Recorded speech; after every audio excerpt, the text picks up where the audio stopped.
Hi, I'm James, a knee, foot and ankle specialist, and today we're going to talk you through the best shoes for Fat Pad Atrophy and for Fat Pad syndrome of the heel and of the ball of the foot. We'll talk you through how each shoe might influence your pain depending on whether it's from your heel or from the ball of your foot. So the two shoes we're going to talk you through today are the Hoka Bondi 8 and the Asics Gel-Kayano 30. So the first thing that you might like to consider, depending on the type of pain that you have, is whether the shoe is a neutral or stable shoe. So what that typically means is if it's a neutral shoe, at the back of the sole there isn't a tilt one way or the other, or there isn't any additional arch support. That's what you get in the Bondi 8. However, in the Asics Gel-Kayano, you get the classical medial arch support. It's not as prominent as it was in the 29 model, but you get a little bit of support under the arch of the foot that helps to control pronation moments as you move throughout the gait cycle. So if you find that you're a little bit unstable underfoot, that you roll your ankle innocuously, then you might look for a little bit more stability in a shoe. The other important factor when it comes to these shoes is the heel drop. So that's the difference from the back to the front of the shoe. So for instance, in the Hoka Bondi 8, while it has a really thick midsole, the difference from the back to the front of the shoe is only 4mm. In contrast to that, in the Asics Gel-Kayano, it's got a 10mm drop from the back to the front. So it makes you position your foot slightly forward. So if you've got Fat Pad Atrophy or Fat Pad syndrome of the forefoot, so the ball of the foot, you might not enjoy having the 10mm heel drop forward, and as a result you might benefit more from the lower heel drop in the Bondi 8. They come in at very similar weights, so only 0.01 of a difference in ounces, and both of them have plush cushioning,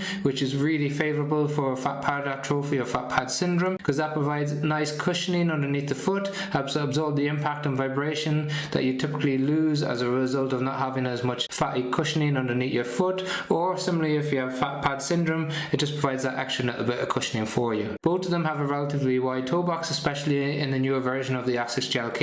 As part of its stability, it has a wider flare at the bottom of the shoe, so that creates extra space for your toes to splay. That's helpful because often with Fat Pad Atrophy of the ball of the foot coexists alongside other pathologies like a neuroma or metatarsalgia, metatarsal joint pain. In both of these shoes, they have a forefoot rocker, so that's the tilt from the midfoot to the forefoot, and that's really helpful with forefoot pain because that helps to offload it as you propulse through. The little rocker helps you to push off, therefore reducing the amount of extension required on your toes as you go to push through, and that helps offload that fat pad area. So both of them are excellent shoes, nicely cushioned, equal in weight. Slight difference in terms of more stability in the Asics than the Bondi, and a slightly lower heel drop in the Bondi compared to the Asics. So if you've got any questions about these shoes, please leave them in the comment section. There's links to these shoes in the description section, and if you found the video helpful, please like and subscribe to the channel.